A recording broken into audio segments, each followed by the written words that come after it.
Well, welcome to Lake Guntersville. We just finished up Redcrest here 2025 and had a top 10 finish. Really excited about that.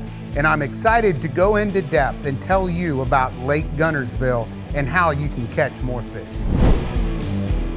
So what makes Guntersville so great? The Tennessee River system. Outside of the river channel, you have grass, stumps, rocks, docks, shell beds, sandbars. I believe there's more professional bass fishermen that live in this area right here than any other lake in the country. The reason being is you can practice, you can do everything that you need to do to learn about bass fishing. Pretty much can be done right here in Lake Guntersville. So Lake Guntersville is 69,000 acres of water, fishable, awesome habitat for bass. The one thing is I break it down into sections. So like the north end, it's really tight if you want to like river fish and catch smallmouth and current.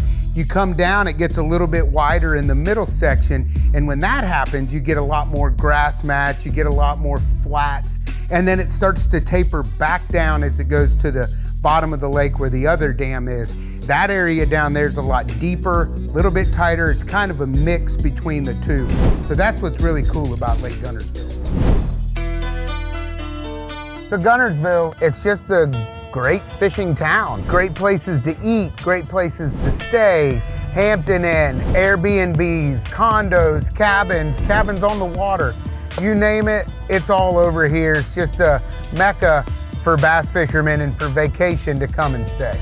It's a quiet little town with a fishing problem, I guess is a good way to say it.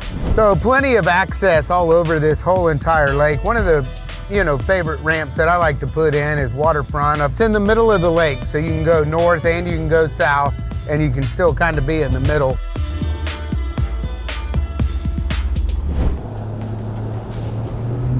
So here is Lake Guntersville, and we're gonna start with wintertime patterns. And I'm gonna zoom in here. I'm gonna show you what I like to look for. If you go down the lake towards the dam and those areas into the town of Guntersville, like this bridge right here, Big River Bridge, you can see these points right here, and everything is real close to the deep water. So as it's close to the deep water, those fish like to hang out right in through here, all through here. You can see they're everywhere. There's so many of them. But in the wintertime, January, February, even into March sometimes, when that water temperature is roughly 49 to 54 degrees, depending on the weather, all those fish are gonna be out here deep, and that's where they like to sit and feed up on shad. So in the wintertime, my favorite is the XPS jerkbait. I like it with the little chartreuse on the side like that because the water has a tendency to get a little stained in the wintertime, so you want something that'll stand out just a little bit. But it's off of these main lake points, and it's kind of the 1-2 punch, and you'll throw this bait as far as you can. Pay attention to your graph and where you're at. So I like to throw this in about 8 foot of water. But not only is the jerkbait good that time of year, the old red rattling shad. It's an XPS bait. You throw this out there and all you do is reel it in. Sometimes you let it go to the bottom, sometimes you don't. You just start reeling it in. But the speed that you reel this in is very important. If it hits the grass or hits the rocks, pop it, and then them big ones will grab it. So as it starts to warm up, say March, April, May, as the water's warming and as springtime is coming around, these fish love to move from these channels right here. Spotted bass will spawn out there on the main river, so will the largemouth, but the largemouth like to get back into these back pockets. You can see how that hump is right there. So the fish are going from winter feeding to now we're talking about the spring where they'll stage up and feed, but yet there's so many fish in Lake Guntersville that they'll go up and spawn, and then you'll have another section out here waiting to go up and spawn. The Miracle Mile is what they call, is a great place, and that is right in this area right here. You can see it's been known on Guntersville forever. It's all right through here. You have ditches, you have deep water, you have cut-ins, you have humps, you have points, you have big creeks that go back up through there, and grass all through there. So it's just a great place to catch a lot of fish. The fish love to spawn by something hard, whether it's a shell, a lily pad stem, a hole in the grass, a stump, a laydown, a point, a dock, rocks. They've got it all here on Lake Guntersville.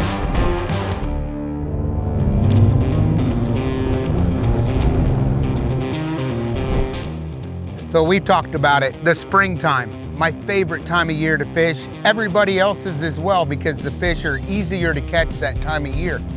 So we talked about being out off of these points and off of these ledges where the fish are pre-spawn, they're staged up out there. They can move back into these spawning pockets like this one that we're at right here.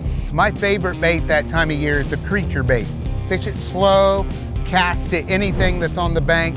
One that I really love to use is the XPS Log Father. Not real difficult to fish this. Just make sure that you have the right weight for the water depth that you're fishing. If you're fishing a little bit deeper water, you'll want to go with a little heavier weight like a 3/16 like this, to where if you're in 1 to 2 foot of water, you might go to like an 1/8 ounce or something, you know, a little bit smaller. But the one thing is, when you get a bite this time of year, you're probably gonna get a lot more.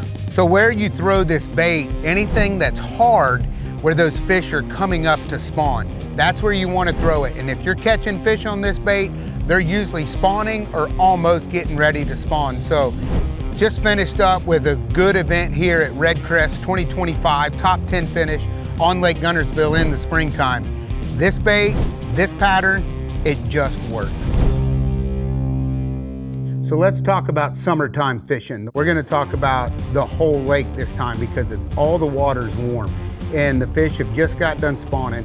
There's a section of fish that live shallow here, and then there's a section of fish that love to spawn and then go straight out to the deep water.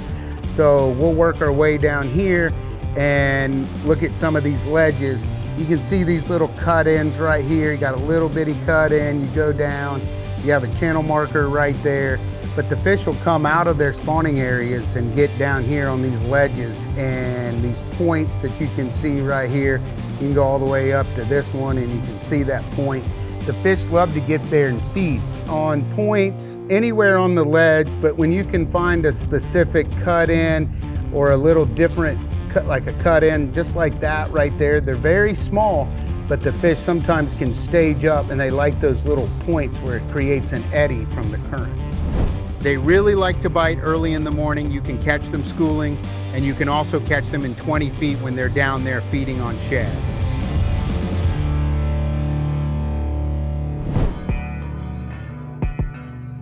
All right, we talked about it, the summertime.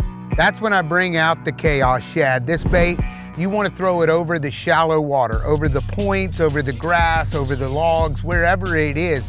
Just bring this, and then all of a sudden, one of the most epic strikes you'll ever see.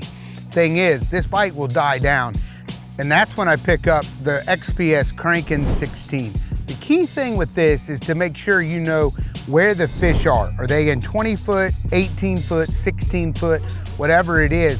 The size line that you throw this on is gonna determine how deep it goes. So if I need to get deeper, I'm gonna go to a smaller line size. Sometimes you need to hit bottom with this and sometimes you don't. You really need to pay attention to your Lowrance and make sure that you understand where those fish are and where they're wanting to feed. So we've gone through winter, we've gone through spring, we've gone through the summer, finally fall.